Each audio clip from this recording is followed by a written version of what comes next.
Welcome back to the channel that is growing strong, and welcome to a Fiat 500 on cocaine, heroin, and most importantly, steroids. This is the Abarth 595, and it's a 2019 69 plate.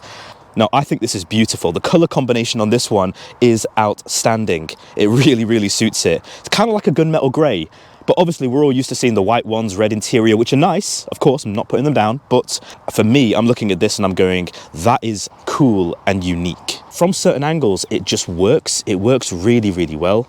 The rain's not stopping, so that is better. Right, no doubt you can hear the rain. Back in Isle of Man, I'm sure you can see from my previous videos, I was involved in an awful lot to do with the car scene. I was doing a lot of car cruises, events, anything to do with cars I was involved with in the Isle of Man. Yeah, one of the benefits to that was I was able to try out an awful lot of cars just through friends or various garages. At the time, my friend bought an Abarth, and I turned around to him, and first thing I said to him was, what did you buy that for? He was insistent. He says, you need to drive it. Now, his one wasn't stock. It had, of course, a bit of a tune on it, but it also had a custom exhaust pipe. In the Isle of Man, there's no MOTs, there's no speed cameras, and of course, the national speed limit is no speed limit. I'm sure you've seen from my video that you can have an awful lot of fun over there legally, providing you're, of course, not dangerous driving in the eyes of the local law.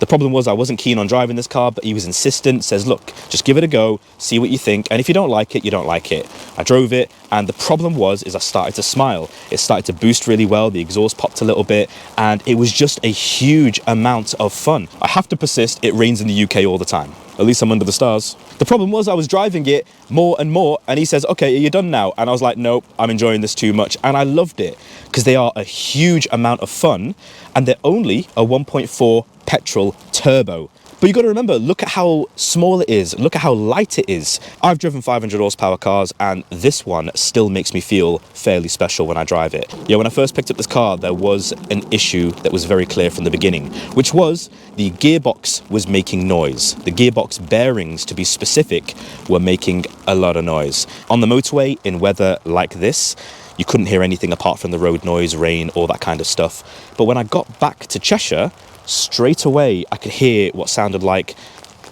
crackling, but it was predominant, and there was a crackling sound, and I thought, what have I bought here? So it turned out, as soon as I dropped it off to my mechanics and said, what is this? They turned around very clearly and said, it is gearbox bearings. Very common issue on Fiat 500s. Yes, I actually meant Fiat 500s that time, because Fiat 500s and these Abarths, their gearboxes are very similar, and they suffer, all of them, from this very similar issue when they get to, a fair amount of years of usage. For this particular one, it wasn't a small job, but this vehicle was an auction purchase from BCA, and a lot of BCA purchases have something called an essential check, which basically means they do a basic static check, tell you if lights and various obvious things work or don't work, and they give you that as a report. But an essential check is very basic, which means that you cannot do any claims if you pick up the car and find that it's wrong or something was missed. Yeah, so everything on the report was green, and it was an assured report. Now, an assured report means that within the first 24 hours, you can claim for any cosmetic things that they missed. But you also have up to 48 hours to claim for any mechanical things that are missed on the report. So, of course, as soon as I got back, I put in a claim. The guy turned around to me, obviously, and says, right, park the car up, do not drive it, don't repair it, don't do anything. We are going to send somebody out. They're going to basically confirm the issue. If the claim went ahead well, great. There'll be some sort of compensation towards what I found, being the gearbox. Although the gearbox is probably a very expensive job, something that could be about £1,000's worth. I was not feeling great, considering it was also my first claim on BCA, and it happened to be a claim for something which was very expensive. The guy came around the next week and he drove the car. I can see your issue. Yeah, 100%. He reported that back to BCA, and then they asked me to go and get an estimate from a garage. £755 plus VAT, totaling £906. That's to pull the gearbox out, new bearings, new seals, and obviously, put it all back in. Oh, I might just get wet. Forget it. I can't be bothered with the umbrella anymore. Yes, it's raining, but we're not going to melt. The problem Warrington Transmissions had with this car was that they didn't have availability to pull the gearbox out for about a month. And that was not going to be any good for me, because if I'm flipping 1, 2, 3 cars max, if a car's sat for over a month, that is where it really causes me a lot of trouble. The car's meant to be making me money, not just sat there. But the complication you have in that scenario is that if BCA turns around and cannot agree with you on what compensation they're going to pay out, usually as a worst case scenario, it resorts to the car getting refunded. They don't refund you for going and collecting it. Collection costs, in my case, it was an enterprise car going down there, and fuel and all the rest of it, that does not get reimbursed, just the refund for the actual car itself, and they come and collect it from you. So there's something there. Let's just leave the car sat here. They're going to come and check it out. They checked it out. As soon as it was confirmed, BCA then offered me £500, bearing in mind the estimate I sent them was 755 plus VAT, totaling to £906. I immediately refused. I don't know how they missed that on the report. I really don't know, but I was not prepared to accept a low ball figure like that. So fast forward, after I rejected that, they finally came back to me quite a bit later and said, okay, 755 plus VAT. They wanted my VAT number because of course they're going to plan to reclaim the VAT from me. So I agreed, 755 plus VAT, a garage that I get a lot of my MOTs done at in Wincham, called Wincham MOT. Great place. The place I used before was horrible for MOTs. The guy was just really bitter and consistently gave me trouble. As soon as I went over to these guys, they always made sure they were fair, but they just made sure they looked after me, which is what you want when you're in this game. It's so important when you're doing this to make sure you have a team that you can trust, a body shop that you can trust, a MOT station that you can trust and you've got a relationship with, and you give them obviously regular work, and they're not going to be bitter with you about all the cars you bring in. You will know, you'll get your vibe, you'll know straight away if they're good partners for you or not. I got in touch with them and they said, hey, I tell you what, we will pull the gearbox out for you and we'll make sure we get it over to Warrington Transmissions. We can do that in a couple of days. So of course I agreed to all of it. It's really coming down again now, so my apologies, but I don't have a choice. Does this look go with this? Looks like I'm going to rob somebody in Abarth.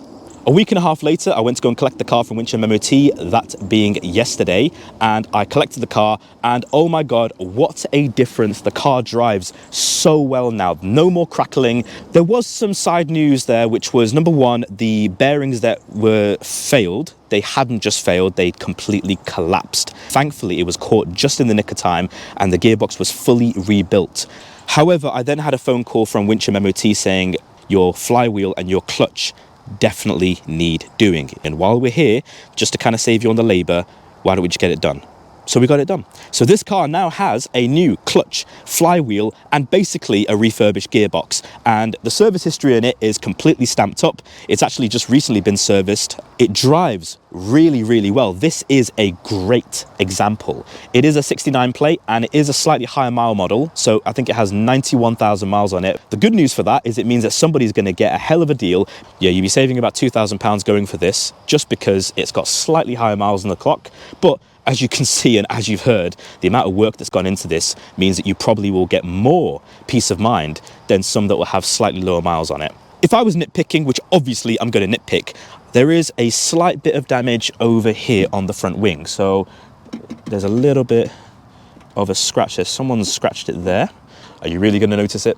The other detail that came with the car, which I did also put a claim in for, was a wheel. Now, the wheel was bent. This was another thing that was missed on the assured report.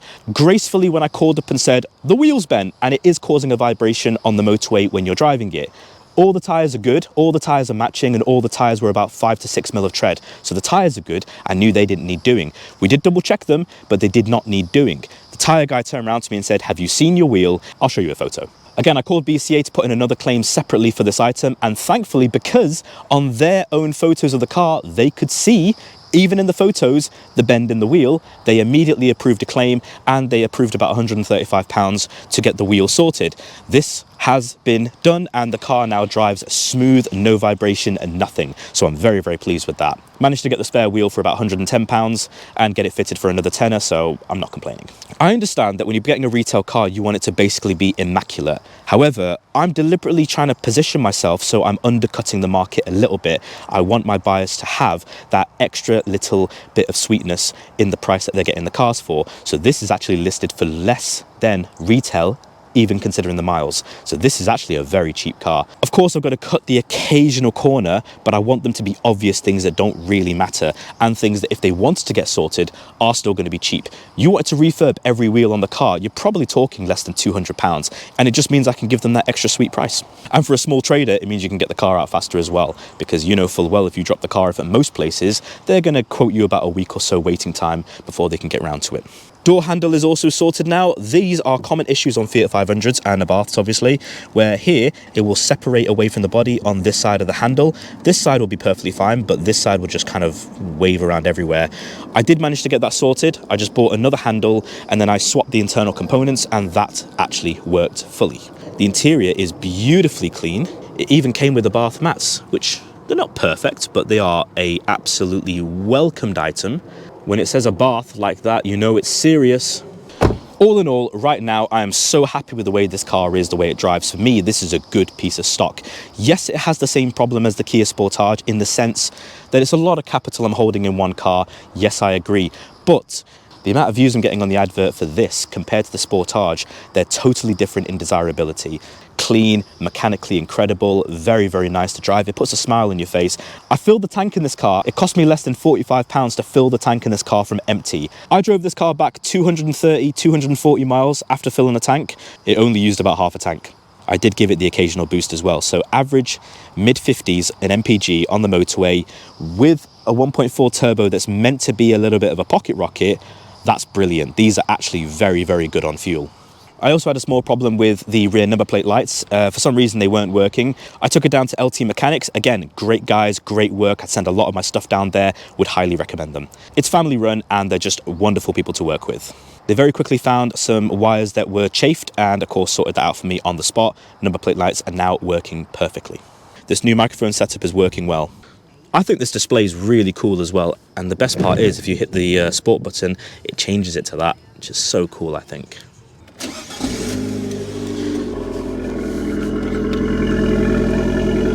Yeah, let me put my tray plates up. There is something here that's quite important as well. There's a video I made 2 weeks ago on starting this business and I'm really, really shocked how well it's doing. If you haven't seen the video, the link's in the description and you'll probably see a little preview that I'll stick up here. But that video, I couldn't believe in a couple of days has shot up by thousands of views. I mean, it was 1,000 a couple of days ago. Now it's 4,500. And of course, the subscribers are really starting to go up. And listen, I'm really, really grateful that this is happening just because it's not about getting all the views on the videos. For me, this is an opportunity for me to really show you my perspective on cars, which I'm sure you can see at this point, partially brutally honest and from a bit of a unique perspective, not just as a trader, but also as someone who loves their cars. If you have a look at my channel, there's a huge amount of content from Isle of Man where I was filming in my AMG Mercedes. There is also a chance that you might have recognized that there's a video that went viral here. I'll show you a little preview of this, of someone overtaking a police car in an E55 AMG Mercedes. If you've seen that video before and you haven't worked it out, yes, that was me.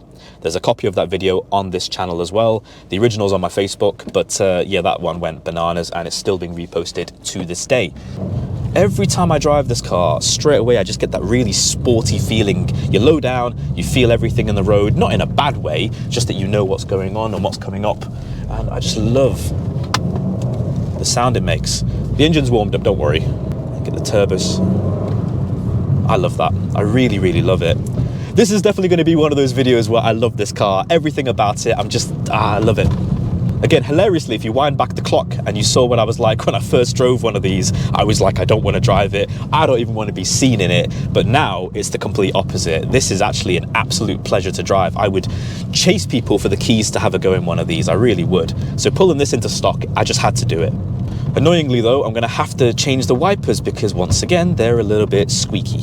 So that's going to have to be done. All right, I'm going to go a slightly more fun way compared to what I normally do, just because this is going to be worth it. 50-mile-an-hour back road, let's give it some. Sport mode. Wow. Wow. The reason I'm going wow is not because my life is flashing before my eyes, it's because it's a little 1.4 and oh yes, this is very, very good. I've even got a G meter on the dashboard. I think it sounds good as well. And the turbo gauge is a really nice touch. You can see the turbo gauge going up and down.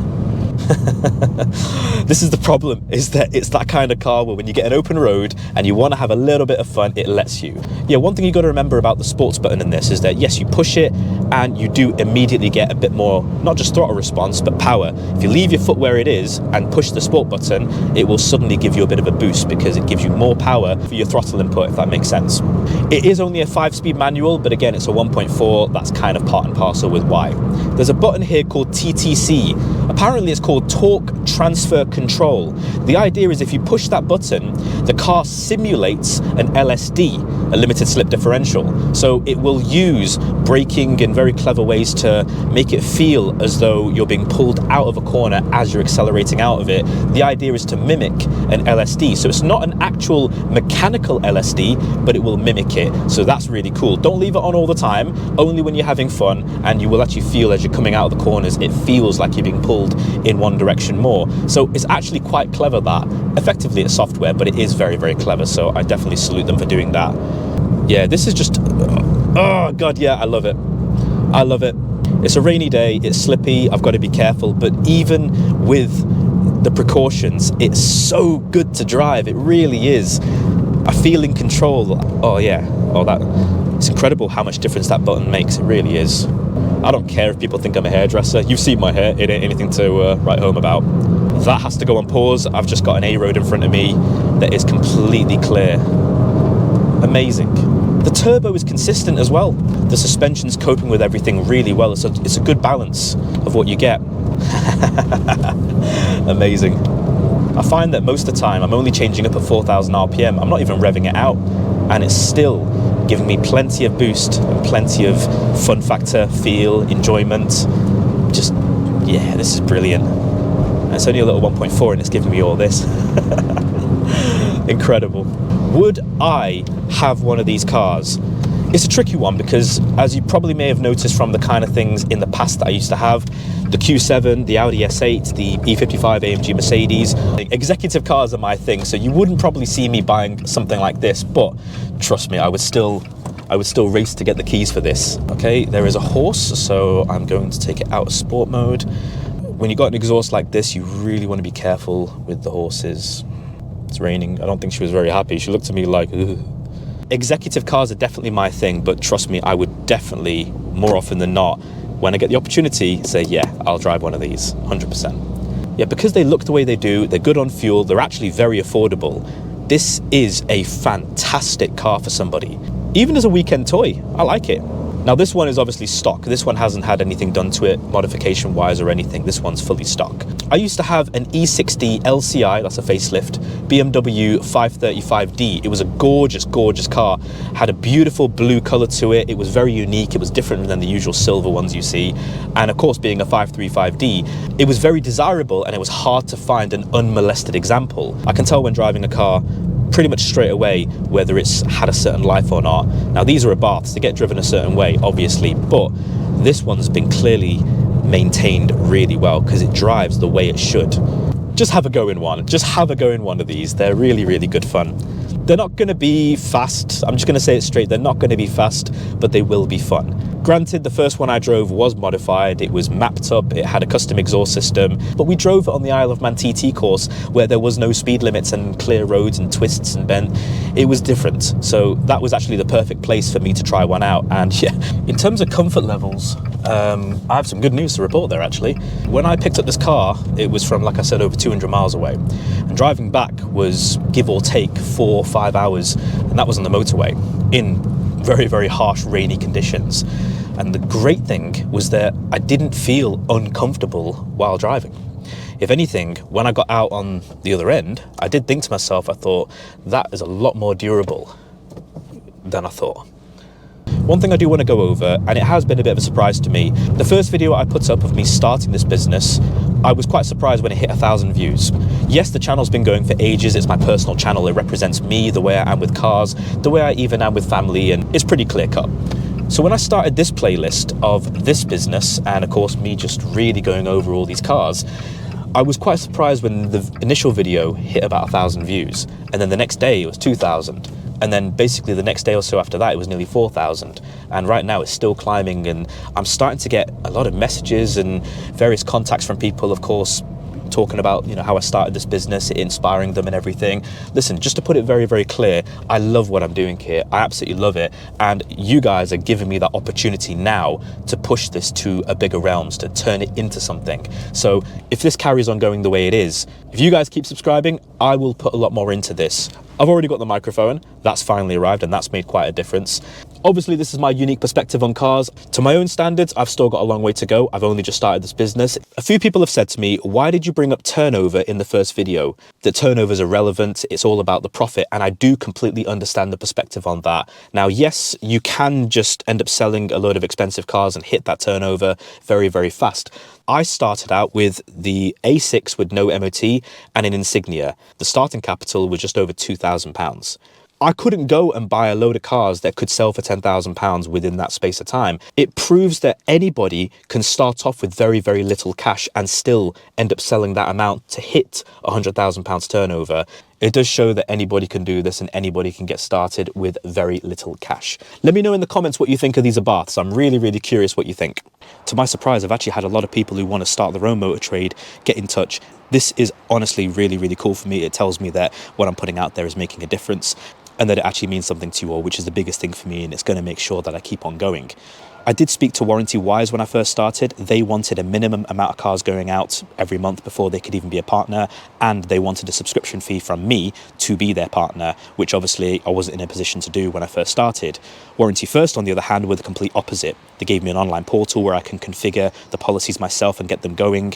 But bigger than everything else, there was no subscription fee. So for any motor traders who are starting out who want a warranty partner and don't really know what to do or who to talk to, give me a message. I will ask my account manager to give you a call, go through everything, free of charge obviously, and if everything's good and they want to partner with you, then they will give you an online portal of your own so you can start your own policies whenever, and it's not going to cost you anything. So if you don't put any policies on there, there's nothing to worry about. They're not going to charge you anything at all. I'll see you soon.